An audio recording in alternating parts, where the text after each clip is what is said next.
1 दिसंबर 2023 बाबा के महावाक्य। मीठे बच्चे, इस पाठशाला में आने से तुम्हें प्रत्यक्ष फल की प्राप्ति होती है। एक एक ज्ञान रतन लाखों की मिल्कियत है जो बाप देते हैं। प्रश्न: बाबा जो नशा छड़ाते हैं वह हल्का क्यों हो जाता है? नशा सदा छड़ा रहे, उसकी युक्ति क्या है? उत्तर: नशा हल्का तब होता है जब बाहर जाकर कुटुंब परिवार वालों का मुख देखते हो, नशो मोहा नहीं बने हो। नशा सदा छड़ा रहे, उसके लिए बाप से रूह रिहान करना सीखो। बाबा, हम आपके थे, आपने हमें स्वर्ग में भेजा, हमने 21 जन्म सुख भोगा, फिर दुखी हुए, अब हम फिर से सुख का वर्षा लेने आए हैं। नष्टो मोहा बनो तो नशा छड़ा रहे। गीत: मरना तेरी गली में। ओम शांति। यह किसके बोल सुने? गोप गोपियों के। किसके लिए कहते हैं? परमपिता परमात्मा शिव बाबा के लिए। नाम तो जरूर चाहिए ना। कहते हैं, बाबा आपके गले का हार बनने के लिए जीते जी हम आपका बनते हैं। आपको ही याद करने से हम आपके गले का हार बनेंगे। रुद्र माला तो प्रसिद्ध है। बाप ने समझाया है, सब आत्माएं रुद्र की माला है। यह रूहानी झाड़ है, वह है जियोलॉजिकल मनुष्यों का झाड़, यह है आत्माओं का झाड़। झाड़ में सेक्शन भी है, देवी देवताओं का सेक्शन, इस्लामियों का सेक्शन, बौद्धियों का सेक्शन। यह बातें और कोई समझा नहीं सकते। गीता का भगवान ही सुनाते हैं। वही जन्म मरण रहित है, उनको अजन्मा नहीं कह सकते। सिर्फ जन्म मरण में आने वाला नहीं है, उनका स्थूल व सूक्ष्म शरीर नहीं है। मंदिरों में भी शिवलिंग को ही पूजते हैं, उनको ही परमात्मा कहते हैं। देवताओं के आगे ही जाकर महिमा गाते हैं। ब्रह्मा परमात्माय नमः कभी नहीं कहेंगे, शिव को ही हमेशा परमात्मा समझते हैं। शिव परमात्मा नमः कहेंगे। वह है मूल वतन, वह सूक्ष्म वतन और यह है स्थूल वतन। अभी तुम बच्चे जानते हो कि यहाँ वह ज्ञान नहीं कि परमात्मा सर्वव्यापी है। यदि इनमें भी परमात्मा हो तो फिर इनको परमात्मा नमः कहाँ जाए? शरीर में होते परमात्मा नमः नहीं कहते। वास्तव में अक्षर ही है महान आत्मा, पुण्य आत्मा, पाप आत्मा। महान परमात्मा नहीं कहा जाता, पुण्य परमात्मा व पाप परमात्मा अक्षर भी नहीं है। वह तो समझने की बातें है ना। सिर्फ तुम बच्चे ही जानते हो कि इस पाठशाला में आने से प्रत्यक्ष फल देने वाली प्राप्ति होती है। इस पढ़ाई से हम भविष्य में देवी देवता बनेंगे और कोई ऐसा कह नहीं सकते। मनुष्य से देवता तो तुम बनते हो।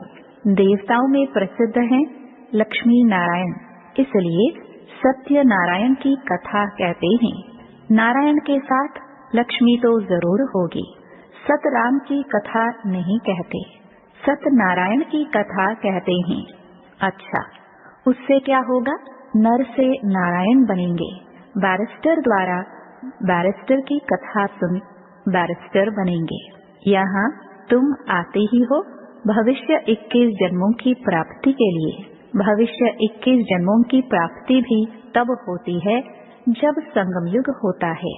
तुम जानते हो हम आए हैं बाप से सतयुगी राजधानी का वर्षा लेने, लेकिन पहले तो यह पक्का निश्चय चाहिए कि शिव बाबा हमारा बाबा है। इस ब्रह्मा का भी वह बाबा है, तो बीके का दादा हुआ। यह बाप कहते हैं, यह मेरी प्रॉपर्टी नहीं है, दादा की प्रॉपर्टी तुमको मिलती है। शिव बाबा के पास ज्ञान रत्नों का धन है, एक एक रत्न लाखों की मिल्कियत है।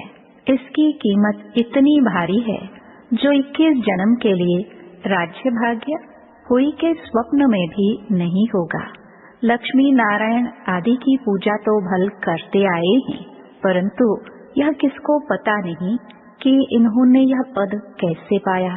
सतयुग की आयु लाखों वर्ष कह दी है, इसलिए कुछ समझ नहीं सकते हैं। अभी तुम जानते हो, उन्हों को राज्य किए 5000 वर्ष हुए। फिर 1 संवत से शुरू हुई कहानी कही जाती है। लॉन्ग लॉन्ग एगो इस भारत में ही लक्ष्मी नारायण का राज्य था। भारत को बहिष्ठ स्वर्ग कहा जाता है, यह किसकी बुद्धि में नहीं है। अभी तुम बच्चे जानते हो, कल्प की आयु ही 5000 वर्ष है। इन शास्त्रों में जो लिखा है, यह सब भी ड्रामा में नूंद है। इन्हें सुनने से परिणाम कुछ भी नहीं निकला। कितने शाद माने करते हैं। जगदम्बा है तो एक ही, परंतु उनकी मूर्तियां कितनी बनाते हैं। तो जगदम्बा सरस्वती ब्रह्मा की बेटी है, बाकी 8-10 भुजाएं तो है नहीं। बाप कहते हैं, यह सब भक्ति मार्ग की बड़ी सामग्री है। ज्ञान में तो यह कुछ नहीं है। चुप रहना है, बाप को याद करना है। ऐसी बहुत बच्चियां हैं जिन्होंने कभी देखा भी नहीं। लिखती हैं, बाबा आप हमको पहचानते नहीं हो, लेकिन मैं अच्छी रीति जानती हूँ। आप वही बाबा हो। हम आपसे वर्षा लेकर ही छोड़ेंगे। घर बैठे भी बहुतों को साक्षात्कार होते हैं। भल साक्षात्कार न भी हो तो भी लिखती रहती है। याद में एकदम लवलीन हो जाती है। बाबा ही सदगति दाता है, उनको कितना प्यार करना चाहिए। माँ बाप से बच्चे एकदम लिपट जाते हैं, क्योंकि माँ बाप बच्चों को सुख देते हैं। लेकिन आजकल के माँ बाप कोई सुख नहीं देते हैं और ही विकारों में फंसा देते हैं। बाप कहते हैं, पास्ट इज पास्ट। अब तुमको शिक्षा मिलती है। बच्चे काम कटारी की बातें छोड़ पवित्र बनो, क्योंकि अभी तुम्हें कृष्णपुरी में चलना है। श्री कृष्ण का राज्य है ही सतयुग में। मनुष्यों ने श्री कृष्ण को द्वापर में दिखा दिया है। ऐसे थोड़े सतयुग का प्रिंस द्वापर में आकर गीता सुनाएंगे। उनको तो श्री कृष्ण बन सतयुग में राज्य करना है।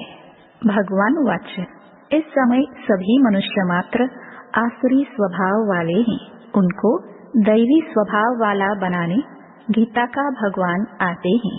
उस बात के बदले बच्चे का नाम लिख दिया है, जिस बच्चे को फिर द्वापर में ले आए हैं। यह भी बड़ी भूल है। फिर तो यादव और पांडव सिद्ध न हो तो बाप कहते हैं, बच्चे तुम तो ऊंच दैवी कुल के थे, फिर तुम्हारा यह हाल क्यों हुआ है। अब फिर तुमको देवता बनाता हूँ। मनुष्य मनुष्य को स्वर्ग का राजा नहीं बना सकते। मनुष्य थोड़े ही स्वर्ग की स्थापना करेंगे। आत्मा को परमात्मा कहना कितनी बड़ी भूल है। सन्यासी तो मनुष्य से देवता बना न सके। यह तो बाप का ही काम है। आर्य समाजी बनाएंगे, क्रिश्चियन क्रिश्चियन बनाएंगे। ऐसे जिसके पास तुम जाएंगे वह वैसा ही बनाएंगे। देवता धर्म है ही सतयुग में, तो बाप को संगम पर आना पड़े। यह महाभारत युद्ध है। इस लड़ाई द्वारा ही तुम्हारी विजय होती है। विनाश के बाद फिर जय जयकार होगी। तुम तो जानते हो, विनाश भी जरूर होने वाला है।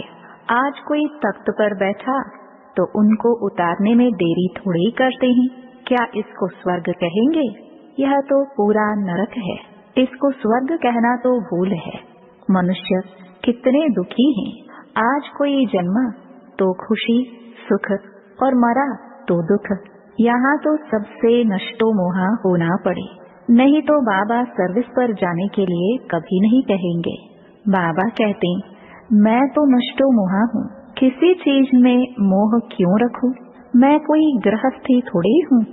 तुम बच्चे जानते हो बरोबर, इस भंबोर को आग लगनी है। विनाश में देरी थोड़ी लगती है। तुम कहाँ भाषण करते हो तो समझाते हो कि आकर बेहद के बाप से वर्षा लो। हद के बाप से हद का वर्षा मिलता है। तुमने 63 जन्म इस नरक में लिए हैं। मैं 21 जन्म लिए तुमको स्वर्ग का वर्षा देने आया हूँ। अब रावण का वर्षा अच्छा या राम का? अगर रावण का अच्छा है तो उनको जलाते क्यों हो? शिव बाबा को कभी जलाते हो क्या? श्री कृष्ण को थोड़े जलाते हैं। वे तो है ही रावण संप्रदाय, विकार से पैदा होते हैं। यह है वेश्यालय, विषय सागर। वह है वाइसलेस शिवालय, अमृत सागर। क्षीर सागर में विष्णु को दिखाते हैं ना। अब क्षीर का सागर थोड़े होता है, दूध तो गऊ से निकलता है। अब देखो, कहते हैं ईश्वर सर्वव्यापी है, फिर अपने को शिवोहम कहते, क्योंकि खुद पवित्र रहते। दूसरों को ऐसा थोड़ी कहते। तुम्हारे में ईश्वर है, तुम्हारे में नहीं है, क्योंकि तुम पतित हो। आत्मा कहती है मैं अभी परमपिता परमात्मा द्वारा पावन बन रही हूँ, फिर पावन बन राज्य करेंगे। तुमने अनेक बार वर्षा लिया और गवाया है। यह ड्रामा का चक्र बुद्धि में बैठ गया है। बाप समझाते हैं तुम सब पार्वतिया हो, मैं शिव हूँ। कथा आदि यहाँ की बात है। सूक्ष्म वतन में तो कथा आदि होती नहीं। अमर कथा तुमको सुनाते हैं, अमरपुरी का मालिक बनाने। वह है अमर लोक, वहाँ तो सुख ही सुख है। मृत्यु लोक में आदि मध्य अंत दुख है। कितनी अच्छी रीति समझाती हैं। जिन्होंने कल पहले बाप से वर्षा लिया था, उन्हों का ही अब पुरुषार्थ चलता है। इस समय तक जो मिशनरी चलती है, पहले भी इतनी चली थी। भल बाबा कहते हैं तुम सर्विस ठंडी करते हो, परंतु यह भी समझाते हैं कि कल्प पहले जो तुमने सर्विस की थी वही करते हो। पुरुषार्थ फिर भी करते रहना है। छोटे छोटे दीपकों को तूफान हिला देंगे। खिवाया तो सबका एक बाप ही है। कहावत भी है, नैया मेरी पार लगाओ। ड्रामा की भावी ऐसी बनी हुई है, सब उस पुरानी दुनिया तरफ जा रही है। यहाँ है थोड़े, तुम कितने थोड़े हो। भल पिछाड़ी में बहुत होंगे, तो भी रात दिन का फर्क है। वह सारी रावण संप्रदाय है। बाप नशा तो बहुत चढ़ाते हैं, फिर बाहर कुटुंब परिवार का मुंह देखा तो नशा हल्का हो जाता है। ऐसा होना नहीं चाहिए। आत्माओं को कहा जाता है तुम बाप से रूह रिहान करो। बाबा हम आपके थे, आपने स्वर्ग में भेजा था। 21 जन्म राज्य किया, फिर 63 जन्म दुख पाया। अब हम आपसे वर्षा लेकर ही छोड़ेंगे। बाबा आप कितने अच्छे हो, हम आपको आधा कल्प भूल गए थे। बाबा कहते यह तो अनादि बना बनाया ड्रामा है, मेरी भी यह ड्यूटी है। मैं कल्प कल्प आकर तुम बच्चों को माया से लिबरेट कर ब्राह्मण बनाए सृष्टि के आदि मध्य अंत का राज सुनाता हूँ। मैं आता ही तब हूँ जब स्वर्ग बनाना है। तुम अब फरिश्ते बन रहे हो, प्योरिटी का भी साक्षात्कार कराते हैं। तुमको नष्टो मोहा भी बनना है। बाबा को अगर कोई कहते हैं बाबा हम सर्विस पर जाए, तो बाबा कहेंगे अगर तुम नष्टो मोहा हो तो मालिक हो, जहाँ चाहे जाओ, मूंझते क्यों हो। मालिक हो, अंधों को राह बतानी है। नष्टो मोहा नहीं है तब पूछते हैं, नष्टो मोहा हो तो यह भागे, वह ठहर न सके। बड़ी मंजिल है। बाबा सर्विसेबल बच्चों पर कुर्बान जाते हैं। पहले नंबर में तो यह बाबा था ना। त्याग तो सब करते हैं, परंतु फिर भी इनका फर्स्ट नंबर है। बाबा कहते हैं देही अभिमानी बनो, अर्थात अपने को अशरीरी समझो। बेहद का बाप तुमको 21 जन्मों का वर्षा देते हैं। अच्छा, वह आए कैसे? लिखा भी हुआ है, ब्रह्मा के मुख से रचना रचते हैं तो जरूर ब्रह्मा में ही आएंगे। ब्रह्मा को ही प्रजापिता कहा जाता है, तो उस बेहद के बाप से आकर वर्षा लो। यह बातें समझाने में लज्जा की तो कोई बात नहीं है। अच्छा, मीठे मीठे सिखिलदे बच्चों प्रति माता पिता बाप दादा का याद प्यार और गुड मॉर्निंग। रूहानी बाप की रूहानी बच्चों को नमस्ते। धारणा के लिए मुख्य सार, पहला, ब्रह्मा बाप समान त्याग में नंबर आगे जाना है। रुद्र के गले का हार बनने के लिए जीते जी बलिहार जाना है। दूसरा, सर्विसेबल बनने के लिए नष्टो मोहा बनना है। अंधों को राह बतानी है। वरदान, मन की खुशी द्वारा बीमारियों को दूर भगाने वाले एवर हेल्दी भव। कहा जाता, मन खुश तो जहान खुश। मन की बीमारी से शरीर भी पीला हो जाता है। मन ठीक होगा तो शरीर का रोग भी महसूस नहीं होगा। चाहे शरीर बीमार भी हो तो भी तंदुरुस्त है, क्योंकि आपके पास खुशी की खुराक बहुत बढ़िया है। यह खुराक बीमारी को भगा देती है, भुला देती है। तो मन खुश, जहान खुश, जीवन खुश, इसलिए एवर हेल्दी हो। स्लोगन, समय के महत्व को जान लो तो सर्व खजानों से संपन्न बन जाएंगे। ओम शांति।